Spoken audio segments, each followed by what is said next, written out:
Hey everybody, Ben here. Thanks for being here. Thanks for showing up for yourself each and every day. So if you're here from the short, you already have a backstory. If not, our word was depart. We're maybe contemplating, or we already have left something, or we need to leave something. People, place, or thing. Also a mindset. Supporting angel number card came through with big decisions. Goes into getting a new perspective, giving and receiving, endless flow, full of possibilities. When we it also has 000. Look at zero as the starting point. It is unlimited. When we are in a situation, people, places, or things, same thing as a mindset. And maybe we're being pushed to let go of it, and we can't, or we want to, and we're afraid, something that's connected to fear, and that's okay. That's pretty normal. And where does that fear stand? It's coming from an ego aspect or a shadow aspect. And going against that, those two need to stay alive for us to feel safe. But often, by doing so, which they're the loudest in the room, they're the ones that we make a lot of decisions by, because it hurts on the other end. So we do this, it holds us back, it limits us, it keeps us here out of fear. So we control things to feel safe, to not feel fear. And when we really can be open with ourselves, like this says, new perspective, and we're thinking about making a decision. Why am I afraid to? What is holding me back? And what is on the other end of it? And the other aspect is, hey, when I do this, I'm going to be uncomfortable. When I left the short and started filming this, what came to my mind was, uh, and honestly, I don't think I've ever done this, like constructively, but when we're making this decision, or say we are making it like right this moment, or whenever we are, or we've already made the decision and we can reflect back on it. Have we ever taken the opportunity to say, like, hey, I'm making this decision and it's going to be uncomfortable? Like, we're talking to ourselves here. Like, it's going to be all right, but hey, it's going to be uncomfortable because I know what I'm going up against. I'm going up against this fear. And whatever this fear is, obviously we'd have to do a little reflection on shadow work, and kind of, it'd be easier if we knew where it was rooted or where it was coming from. But if we just know I'm afraid because of X, Y, or Z, and we have that conversation with ourselves, like, I know it's going to be uncomfortable, but I'm doing it for this.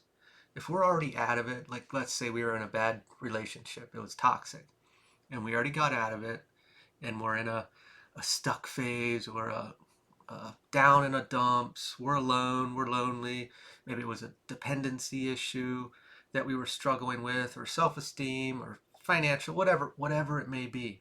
We're in the negative of it now, maybe. And looking back, whatever was toxic doesn't seem so toxic anymore, because it filled this void in us. Even though it was toxic, it filled something that was that wound, that shadow aspect. And now we're alone and we're reflecting back, and that's how sometimes we go back to relationships, even though they weren't good for us, or jobs, people in general, habits, whatever it may be, because it filled something in here that we didn't have the chance to work through yet. But if we could remember how bad it was, so that's why it's almost, I'm saying, better if in the beginning we can maybe take note of that, jot that down, that hey, this is bad because of X, Y, or Z, and I'm moving towards this because of X, Y, or Z, and I know that's going to be uncomfortable, that transition, going through that, because I'm going to have to heal something, and that's going to be uncomfortable because it's this aspect that I've been making decisions out of, or that's been leading the way, this ego or shadow aspect. And by doing so, it's going to be uncomfortable because that always made me feel safe, because there's a fear behind it. And if we walk into something with that, we have a reason. We have more of a drive towards it. It's a reminder. Now, like I said, that would be helpful going into this decision, deciding the decision, and motivation through the healing process. Now, if we've already made the decision and we're already there, and we can reflect a bit, now granted, the emotions that are probably attached aren't going to be as strong anymore because we've gotten out of it a bit. We have left that toxicity, unless we're still hanging on to it, unless we are still in that place that of almost victimhood, that we are a victim to the circumstances. That may be another decision of making, to let go of that and instead empower ourselves and create what it is that we need. Again, no matter what it is, it could be big or small. Uh, you know, like let's say we have an issue with X, Y, or Z, and it's a big problem to us, or a big fear, and we're afraid to leave, and it may not be the same to someone else because everyone's experience is different. That's where I'm that really didn't make sense. What I'm trying to say is it doesn't matter if it's big or small. That fear is real within us. And that is a real wound. It presses up against us and it makes us afraid, no matter what it is. So it may not look like a big decision to others, but it is a big decision to you. And it's valued that way. And that's where it gets more fearful or scary, if we will. And having that reasoning and understanding that, hey, you know, this isn't going to be comfortable, which would mean why would we even do it? Why would we bother doing it if it's going to be uncomfortable? Well, because there's growth there and there's something on the other side that is worth more than whatever this feeling is inside, or how it directs our life and our decisions, holds us back from actually being fulfilled in life. So what else do we have here, Spirit?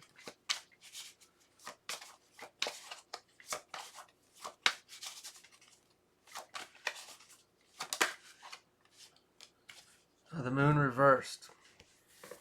Suppression. Uh, Hiding it. Covering it up. How can we not acknowledge it?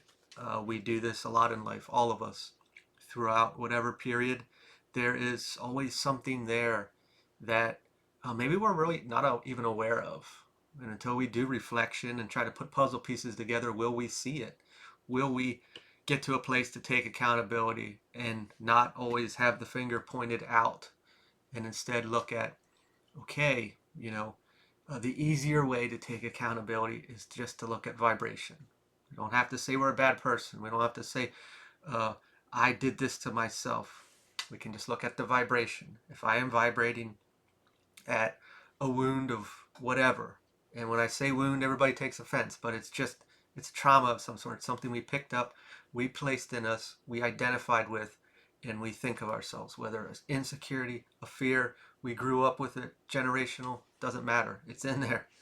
And a lot of times we don't know it's there, and we have situations and we blame the external because it did it to us. And to an extent, it looks that way. It would be that way. But if we're vibrating this, we believe this, we identify with this is our identity. It's what I am. It's what I believe happens to me. I will attract those things. Everybody talks about all the good things we can attract, but we attract the negative situations as well. It's just simple. It's base. It's whatever I feel, whatever I express, and the external is always doing it to me, but really I'm vibrating it, and it's a reflection of my insides. So I attract bad people. I attract shitty situations, shitty jobs, shitty money, whatever it is, because that's what I believe is here. I feel drawn to speak of something earlier this morning that came through, and it had to do with uh, money and bartering. I know this is off topic, but it'll make sense here. So back in the day, before money existed, there'd be people that created clothes, we'll say, and gathered meat or grew vegetables, beans, whatever, and it felt even because if I had too much meat, I didn't need it all; it was going to spoil. You had beans, I wanted some beans, so we traded. I needed clothes, you had clothes, we traded food, whatever. It didn't matter. There was no value attached to anything because everybody needed everything that was available, and one person focused on that. Eventually, uh, people only had beans, and they wanted something that somebody else had, but that person didn't want beans, so they couldn't trade. So they had to put a medium in there, something in the middle that could decipher this, and that's what we gave value to. Where I'm getting to is at this point is when we look out there and we devalue ourselves we compare, and obviously society presents this to us, whether just if we're actually looking at something tangible by this article of clothes, and then this other article of clothes has some name on it which makes it worth more money. We are uh, driving something to say it is worth more than what it really is because somebody said so. Now when we compare ourselves as a person to everything and everyone else out there that says they are more valuable, let's look at a job. What is natural or easy to you is worth something to somebody that it's not, that they don't have that quality, they don't have that ability, they don't know that their brain doesn't function. However, that is value. So where it's coming down to is how often we devalue ourselves, and that's going to through comparison and these shadow aspects, or this vibration that is generated from these shadow aspects devalues us, and we identify with that I have this problem, or I think this way, or whatever, and we embody that devalued aspect. We are devaluing ourself from how the external is presenting ourself itself. So through that devaluation, our vibration, our baseline, whatever, and we reflect that. Now let's say we finally do see a trauma or an emotion or a wound, and now we think we're broken and we're invaluable, we are worthless, uh, we're just going to ride that storm out. I know that was off topic, but it wanted to come through sometime today, and it did there. Let's look at devaluing ourselves. Big decisions, uh, that I can't do it, that I can't do this alone, that I'm not good enough. We can look at that as a job, that I'm not entitled to this. Let's say we've worked up the ladder and we want to be, we are at a place that it's worth more, or it should be seen more valuable to share everything we've gotten. I should say it's more valuable to share that with more people or to manage more people versus just being the entry level aspect there. But we don't believe that. If we don't believe that, we're not going to vibrate that. This goes into the same thing with romantic relationships, business ideas, creations in general. If I was creating a craft or something, like a craft, something that I made here, and I'm comparing what it's worth, but I put so much, let's just say, money into the material to make it, and I'm looking at other people that may have made something similar, and it doesn't even cover that baseline that it cost me to make it. And we're like, well, I'm never going to be able to make money off of this. Well, that's devaluing you.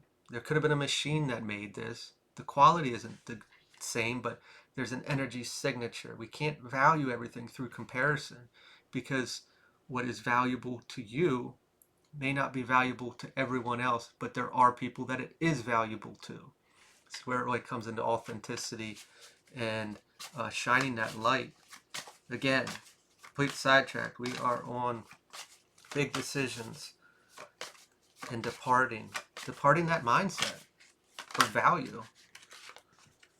Five of Wands, clashed interest. At times this can be a bit ego driven. Uh, who's the best?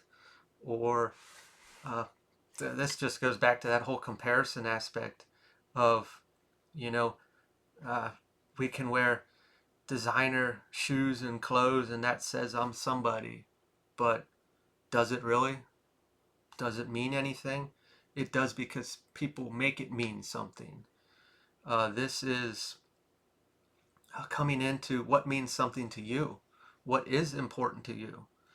Uh, there's so much comparison, and it drives the economy in essence. And if it didn't exist, all these other things wouldn't exist. If we were just down to basic food and basic clothes, necessities, that would be all it is.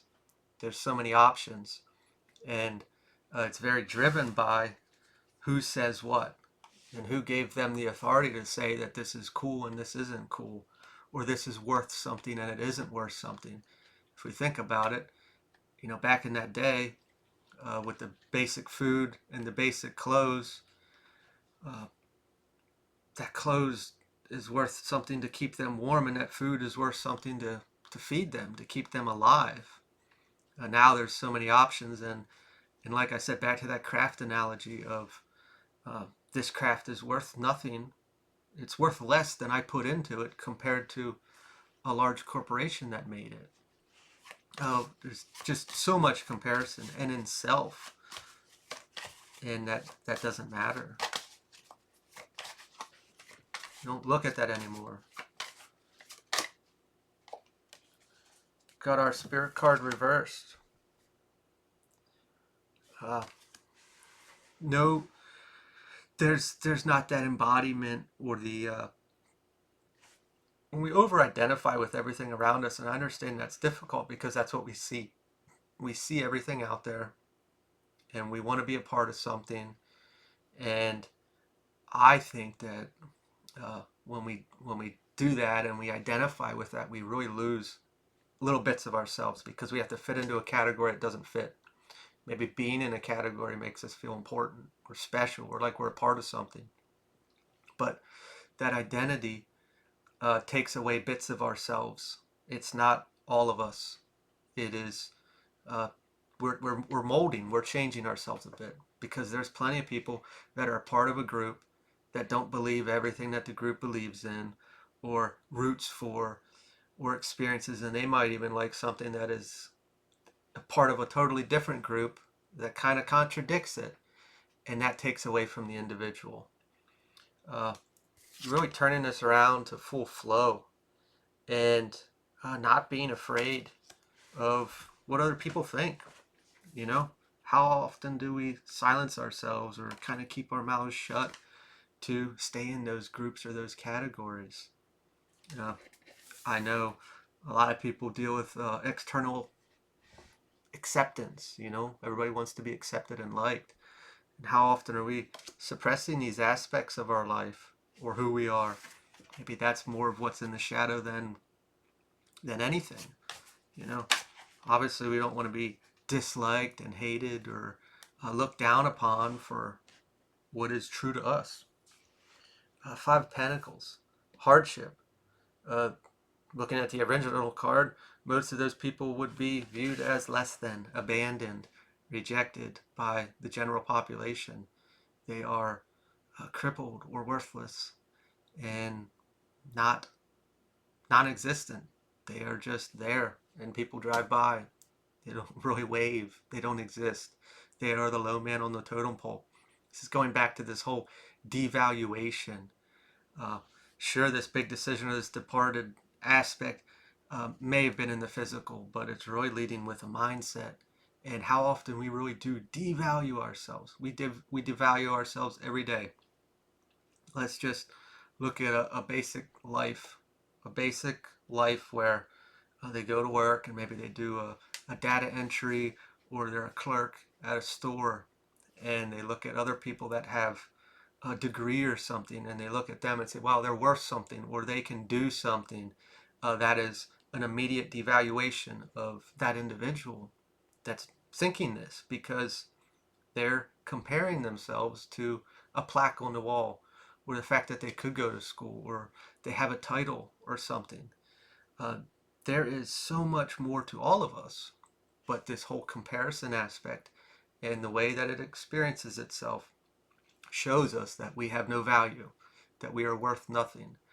But if we remember, like I said, what is natural or easy to you, just because you don't have this title or this status or whatever it is, someone else doesn't have that. Someone else does not have that ability to think that way or to fix this or to do X, Y, or Z. And that is valuable compared to someone that actually wants that or seeks that or needs that. And really changing this mindset and getting off of this middleman, which we can look at as money. And uh, like let's just look at manifesting in general. When I want something, well, I need money to get it. Well, no, that's just there because somebody didn't want something that somebody else offered. That is not uh, true. It is not a fair representation of value. Eight of Pentacles reversed. Boredom. Obviously, if we are faced with a decision There's a bit of stagnation going on in life. There is a standstill. There is time for movement. When we go back to the very beginning and we think of these shadow aspects of this fear, and then we control things to feel safe, which is comfortable. When we're staying in a place of comfort for far too long, we get bored. Things get repetitious. There is no change. There is no growth. There is no expansion. We're either forced into something or we make the decision ourselves to move forward in that, to leave boredom and actually grow a bit and experience life. We may even view that aspect within ourselves of how much it held us back and we don't do things that are out of our comfort zone, but we'd really like to or we would enjoy. And we don't because we're afraid. But if we go back and make that decision to go towards something, we know inside that, hey, this might be a little uncomfortable because I know why, but I know what's on the other side is worth it. What else do we got here, Spirit? King of Wands reversed. Manipulation. This goes into the mind, our mindset, how often we can manipulate ourselves. This ego, this shadow aspect over here uh, is taller than our true self the majority of the time until we see it, until we understand it. And it can change anything in our mind to keep it alive, to keep it safe, to keep it in charge. If we're really open with ourselves and we know what that aspect is, we can reflect and see how often it has made decisions for us and held us back and changed our mindsets. We're going to leave it there. If this resonated, feel free to like, comment, share, subscribe, and I will talk to y'all later.